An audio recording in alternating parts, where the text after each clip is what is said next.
a Páscoa, ela tem a sua origem desde quando o povo ali saiu do Egito. Deus deu um comando a Moisés que as famílias pegassem ali um cordeiro de 1 ano, um cordeiro gordo, um novilho, e degolasse ele e pegasse seu sangue e passasse nos umbrais da porta, não é? Então Deus deu esse comando, depois dali que Deus já havia mostrado o seu poder através das 10 pragas que veio sobre o Egito. E Deus então deu esse comando a Moisés que toda a família pegasse ali um novilho, matasse, pegasse seu sangue, colocasse ali no limiar da porta, espagisse o sangue das portas. E há quem diga que quando o anjo da morte vinha e via o sangue, ele não entrava na casa. E nós aprendemos que isso é uma história que não é a verdadeira, porque quando o sangue ele era passado nos umbrais da porta, aquela família estava dizendo: pode entrar, que nós estamos em aliança contigo. Nós somos leais a ti. Porque era assim que eles viviam na época. Quando o rei dominava uma província, ele ia visitar essa província, as pessoas que eram leais a ele, o que elas faziam? Elas matavam um bezerro gordo e derramavam o sangue ali no limiar da porta. E quando o rei vinha e não conseguia ver o sangue que estava ali no limiar da porta, o que eles faziam? Ele mandava, então, a família pegar o sangue e passar nos umbrais da porta, para que de longe o rei enxergasse que aquela família era leal a ele. E isso acontecia, porque quando as pessoas não passavam ali o sangue nos umbrais da porta, o rei mandava o exército para destruir. Então, para ele não cometer esse erro, ele pedia que as famílias passassem ali o sangue nos umbrais da porta, para então ele entender que aquela família ela era leal a ele. E aí ele entrava e fazia uma aliança com aquela família. Isso é muito forte, querido, porque a Páscoa representa passagem. Passar, ou pessar, que é uma palavra hebraica, quer dizer passar por cima. E o anjo passava, então, entrava naquela casa e fazia uma aliança com o dono da casa. Quem já fez o curso de aliança aqui sabe muito bem do que eu estou falando. Sobre a questão do anfitrião e hóspede. E a Bíblia trata isso muito sério. Muito sério. O conceito de aliança para o povo oriental é muito forte. Para nós ocidentais, não. Não deu certo a aliança, desmancha. Cada um vai para o seu lado. Não é isso que acontece? Mas o conceito para eles de aliança é muito forte. Quando uma pessoa entra pela porta da frente, lá no Oriente Médio, e ele é convidado, e ele entra pela porta da frente, ele sabe que ele está em aliança com o dono daquela casa. E o dono da casa, agora, a função dele é proteger aquela pessoa. E dar todos os cuidados que aquele hóspede precisa. Não sei se vocês estão conseguindo entender. Mas isso acontece.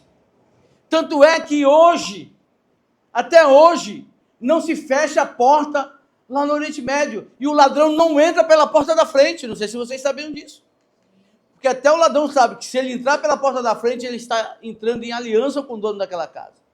Por isso que Jesus fala lá em João que o ladrão ele não entra pela porta da frente, ele salta o muro.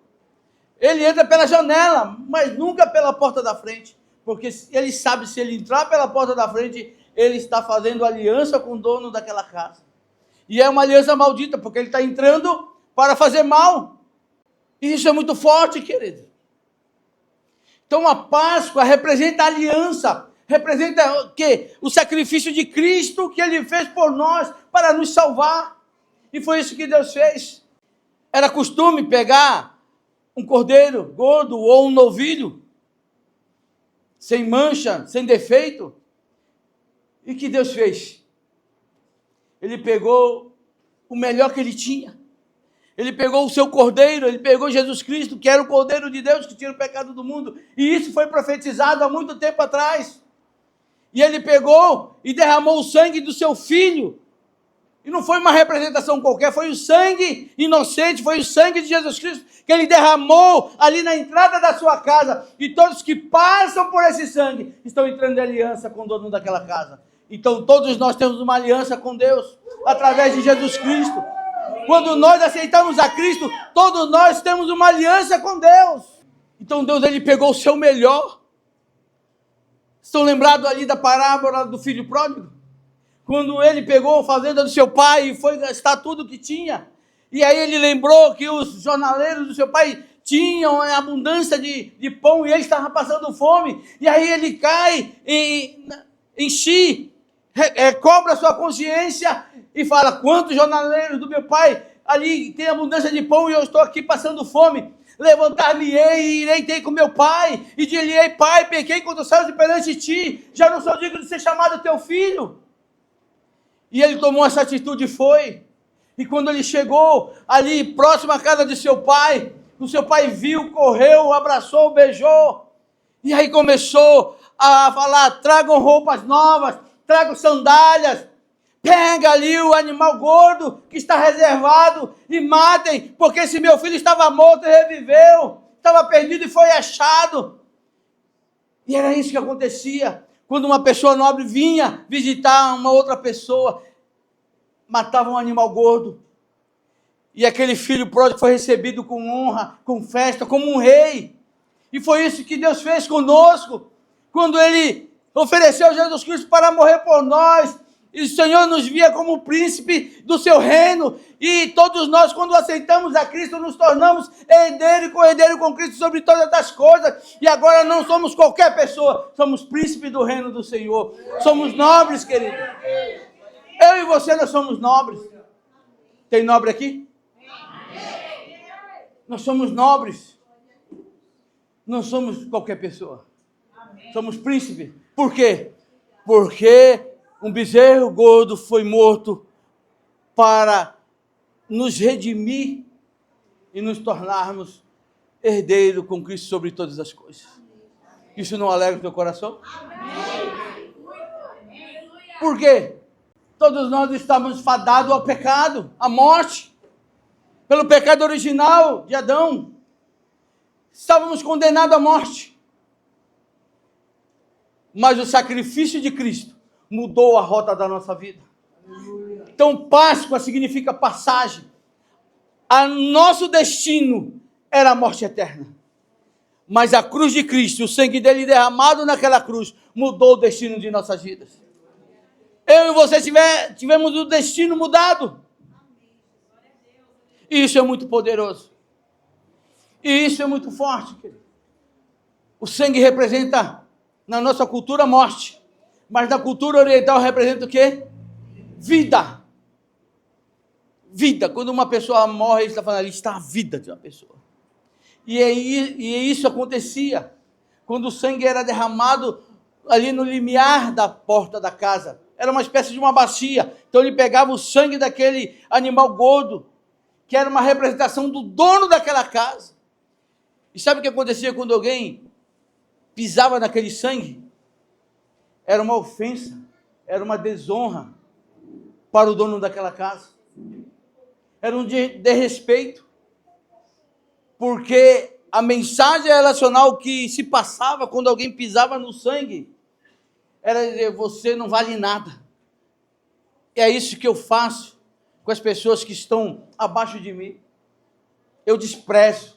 Era como um desprezo você pisar no sangue. E é por isso que muitas pessoas não serão salvas, porque pisaram no sangue do Cordeiro. Isso está lá em Hebreus, depois você lê lá. As pessoas que viveram com Cristo, passaram uma vida com Cristo e depois negam a Cristo, É como pisar no sangue do Cordeiro. Para essas pessoas não resta mais salvação, diz a palavra do Senhor. Isso é muito forte que eu estou falando, mas é a verdade. É a verdade.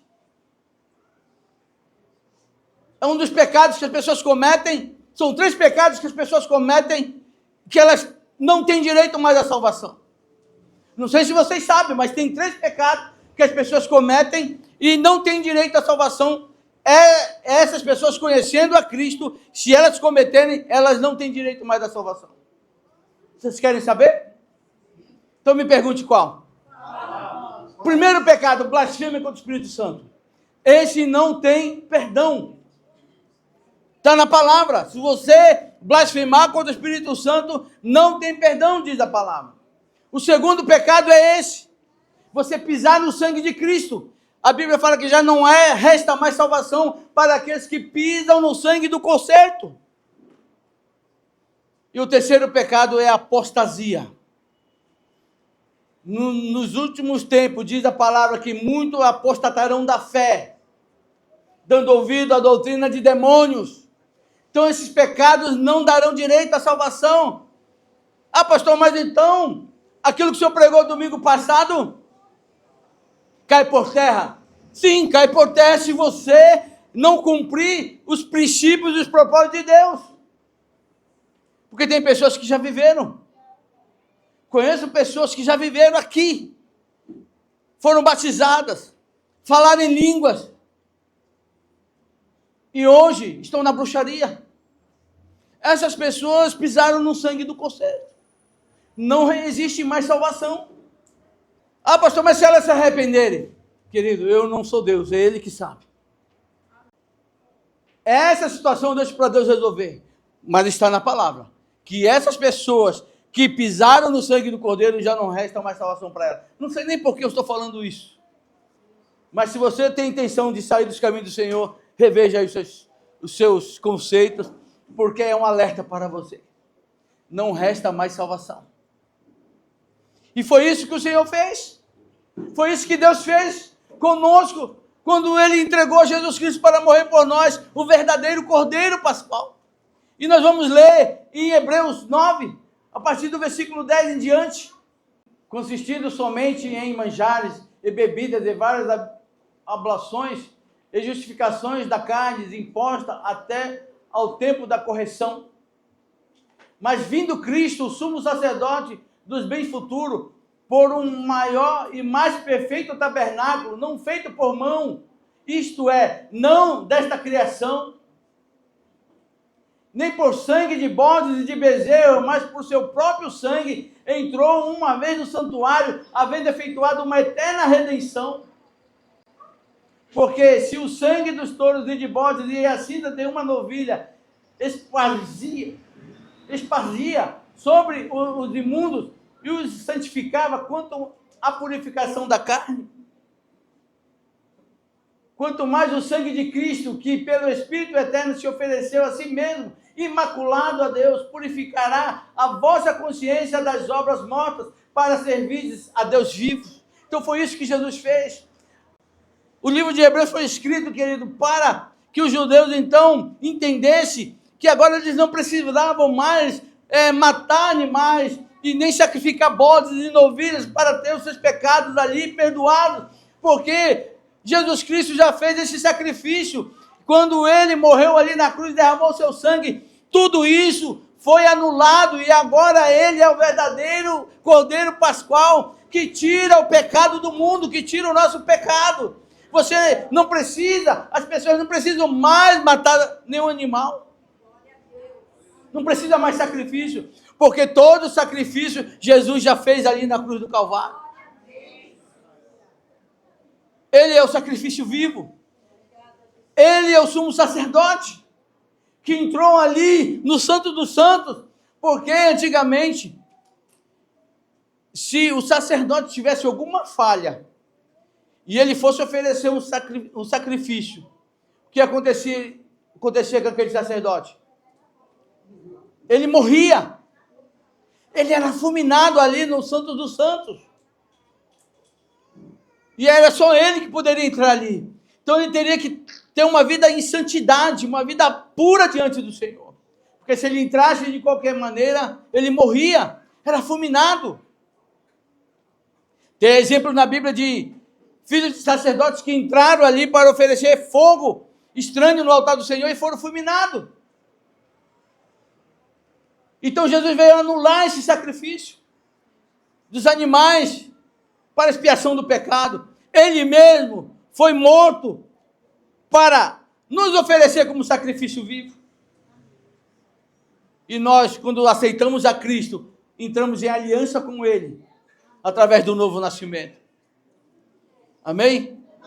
Já não resta mais sacrifício, porque o sacrifício já foi feito por Ele na cruz do Calvário. Ele é a nossa verdadeira Páscoa. Ele é a verdadeira Páscoa. E é essa Páscoa que nós comemoramos.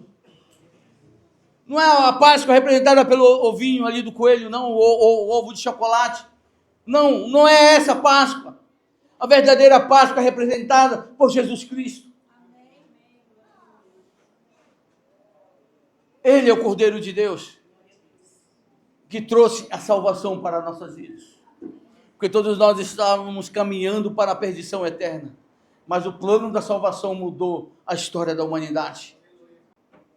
E o sacrifício de Cristo nos deu o direito à vida eterna. Assim como tem a morte eterna, tem também a vida eterna. Há dois caminhos que nós temos que escolher: a salvação eterna, ou a vida eterna, ou a morte eterna. Tem dois caminhos que nós precisamos escolher. E graças a Deus que essa igreja escolheu caminhar com Jesus Cristo. Graças a Deus que eu e você escolhemos caminhar com Jesus Cristo. Porque Ele é a verdadeira Páscoa.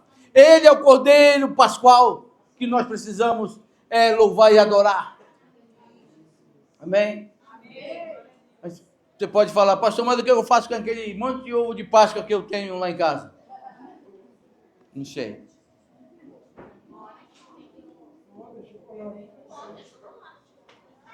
Você ora ao Senhor, quebra toda a maldição e come. Mas eu não compro ovo de Páscoa. Porque isso é comércio, querido. Isso é comércio. Ah, pastor, mas meu filho ama. Compra uma barra de chocolate e dá para ele.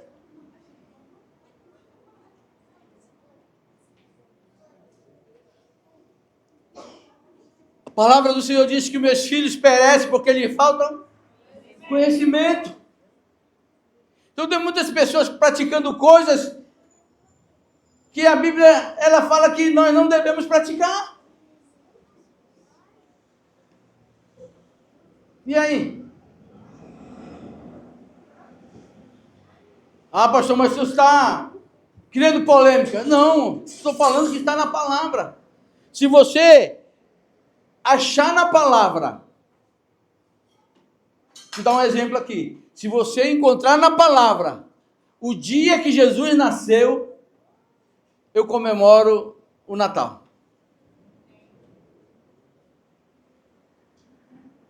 Eu comemoro o Natal. Que falam que é dia 25 de dezembro. Inclusive na minha certidão de nascimento está lá que eu nasci esse dia. E já descobri que foi uma mentira. Eu já contei aqui sobre o dia que eu nasci. Meu pai era muito idólatra, uma pessoa muito idólatra. E minha avó faleceu no dia 21 de dezembro. E para ele não lembrar do dia que a minha avó faleceu, ele mudou o dia do meu nascimento, porque eu nasci dia 21 de dezembro. Aí ele pôs para comemorar meu aniversário dia 25 de dezembro. E por 37 anos eu vivi uma mentira, comemorando o aniversário dia 25. Parece que eu entrava no velório quando chegava o dia 25 de dezembro, eu não sabia o porquê. Mas quando eu fiz do Veredas Antigas, aqueles cursos que vocês fizeram ontem, o Senhor me revelou o motivo, por que eu ficava triste no dia que eu comemorava o aniversário. O Senhor me mostrou, falou que eu estava vivendo uma mentira. E durante 37 anos eu vivi essa mentira. E aí eu comecei a comemorar meu aniversário dia 21 de dezembro. E é o dia mais feliz da minha vida. Porque foi o dia que eu nasci, que Deus escolheu para que eu nascesse. Então, a Bíblia, ela não diz o dia que Jesus nasceu. Ela não diz. Fala que os pastores estavam no campo, ali, guardando as ovelhas. E se você for lá em Israel, em dezembro, é frio, é gelado. E os animais não estão no campo. Eles estão aonde? No curral, na estrebaria. Estão guardados. Mas quando Jesus nasceu, diz a palavra, diz o texto, que os pastores estavam onde? No campo, na vigília da noite, guardando ali os animais, pastando. Então Jesus não nasceu dia 25 de dezembro. Isso aí é uma comemoração pagã. Depois você estuda lá. Você vai ver o que é comemorado esse dia realmente. Mas tem muitas pessoas que comemoram, fazem festa. Ah, Jesus nasceu. Isso é paganismo, querido. O romanismo entrou dentro das nossas igrejas, infelizmente. Aí as pessoas pegam e colocam uma árvore de Natal em cima do altar da igreja. Isso é paganismo. Vai estudar para você ver. Que aquela árvore ali é uma representação de Nimrod, Tammuz e as Samíramis. Que ele teve um caso com a mãe, nasceu Tammuz, Tammuz morreu dia 25 de dezembro. E é comemorado o dia do nascimento do Deus Sol. Depois você estuda lá, sabe a mitologia. Aí você vai ver que está uma coisa ligada à outra. Aí teve um papa que se converteu, um imperador que se converteu, chamado Constantino, e ele não quis deixar as práticas que Paulo diz lá em Romanos 12, 1, 2. Rogo-vos, pois, irmãos, pela compaixão de Cristo Jesus, que apresentei vossos corpos como um sacrifício santo, vivo e agradável a Deus, que é o vosso culto racional. E não vos conformeis com este mundo, mas transformai-vos pela renovação da vossa mente. As pessoas querem aceitar Cristo, mas não querem transformação. Querem viver praticando as mesmas coisas. E foi isso que aconteceu com Constantino. Aí ele trouxe todo o paganismo para dentro do cristianismo. E as pessoas começaram a comemorar Natal, começaram a comemorar a Páscoa. E você pode contar que a Páscoa, que não é a Páscoa que nós comemoramos, é 40 dias, se eu não me engano, depois da quarta-feira de cinza. Do carnaval. Pode contar, 40 dias depois da quarta-feira de cinza, comemora-se a Páscoa romana. E tem igrejas fazendo isso, comemorando. E o que nós temos a ver com Roma? Nada. Como disse o pastor Paulo, precisamos voltar para Jerusalém. E é nessa Jerusalém que eu e você iremos morar um dia. Amém? É nessa Jerusalém que eu e você iremos morar um dia. Pode aplaudir ao Senhor. Está lembrado que ele diz lá em João 14, né? Não se turbe o vosso coração. Crede em Deus, crede também em mim. Na casa de meu pai há muitas moradas. E se eu for vos preparar lugar, virei outra vez e vos levarei para mim mesmo, para onde eu estiver, estejais vós também. Ele está falando da Nova Jerusalém, que ele foi preparar, já está preparada. E quando ele vier buscar a sua igreja, é nessa cidade que nós vamos morar. A Nova Jerusalém. Amém? Eu não sei como que é. Meu quarto lá, minha casa, mas já está preparado.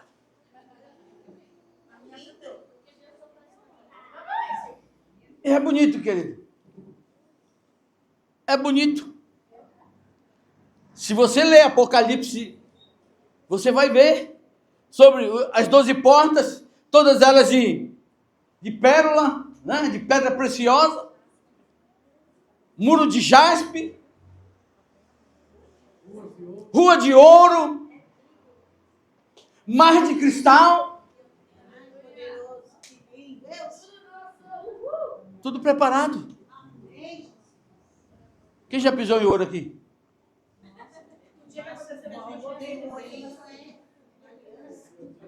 Malha tem um ouro 24 ou 18, né? No dedo. Mas diz a Bíblia que nós pisaremos em rua de ouro. Glória a Deus. Então vale a pena servir a este Deus. Aleluia. Vale a pena servir a Jesus Cristo, que é o nosso Cordeiro Pascual. Amém? Quem tem essa convicção? Amém. Que nós servimos a um Deus vivo. A um Deus poderoso. Glória a Deus. Aí você pode perguntar, pastor, mas por que Deus não faz nada? Faz. E como faz? E como tem feito? Agora, tem coisas que ele não faz por causa do livre-arbítrio que ele nos deu. Por quê? Porque ele não pode duelar com o seu caráter. Porque se uma vez que ele te deu autoridade de escolha, poder de escolha, ele não pode tomar uma decisão que vai contrário àquilo que ele determinou. Então ele não pode duelar com o seu caráter. Ele respeita a tua decisão. Isso fala da soberania de Deus. Se ele quisesse destruir o mal, ele teria destruído. Sim ou não? Sim. Mas por que ele não destrói o mal? Se ele é todo poderoso? Porque se ele fosse destruir o mal, ele teria que destruir todos nós, porque o mal está aqui dentro.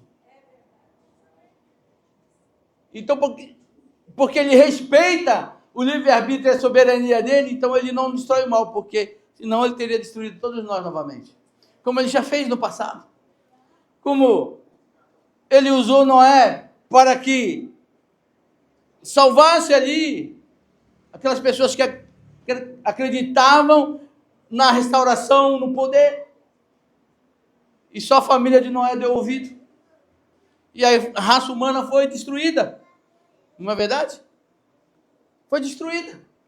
Então ele já fez isso algumas vezes ali, a Torre de Babel. Mas ele preferiu o que fazer? Restaurar as nossas vidas através de Jesus Cristo, que é a nossa verdadeira Páscoa. Amém? Ele é a nossa verdadeira Páscoa. Por isso que eu e você temos uma aliança com Ele. Quando nós aceitamos a Cristo, nós entramos em aliança com o Senhor. E nós não pisamos no sangue de Cristo. Nós passamos sobre o sangue de Cristo. Há uma diferença de pisar e passar. Aí você passou pelo sangue de Cristo, você entrou em aliança com Deus, através do sacrifício de Cristo. E isso é muito forte. Se você ler a história de Ló, você vai ver lá que esse conceito que eu estou falando é muito forte. Porque quando aqueles dois anjos vieram anunciar a Ló que iria destruir a cidade, que Deus iria destruir a cidade, se não me engano está em Êxodo 12, né? Que os anjos chegaram até a casa de Ló, e Deus então mandou que os anjos entrassem. Ló então mandou que os anjos entrassem em sua casa. E os homens da cidade, diz o texto, que começaram a bater na porta. Põe esses dois homens que entraram na sua casa para fora, para que nós possamos conhecê-los sexualmente. Porque era uma cidade perversa. E foi por isso que Deus propôs destruir Sodoma e Gomorra. Porque era uma cidade que praticava todo tipo de pecado sexual. E aqueles anjos então entraram na casa de Ló. E qual foi a resposta de Ló para aqueles homens da cidade? Por favor, não toque nestes homens, porque eles entraram à sombra do meu teto. Olha que poderoso. Eles entraram à sombra do meu teto. Eu tenho 2 filhas virgens. Eu dou a vocês. Vocês podem fazer com ela o que vocês quiserem, mas não toquem nesses homens, porque eles entraram à sombra do meu teto. Olha o conceito da aliança como é muito forte. Uma vez que você entra ali na casa de uma pessoa, você está entrando em aliança com o dono da casa. E a responsabilidade, então, é do dono da casa te proteger. Sabia disso? E aí você vê essa ilustração em Salmo 91. Aquele que habita no esconderijo do Altíssimo, à sombra do Onipotente descansará. Então, quando nós entramos na casa de Deus, nós estamos protegidos pelo Altíssimo, por Deus. Nada, ninguém pode nos tocar. Porque uma vez que nós fizemos uma aliança com Jesus, nós estamos protegidos por Deus. Amém? Isso te alegra? Então aplauda ao Senhor, glorifique o nome de Deus.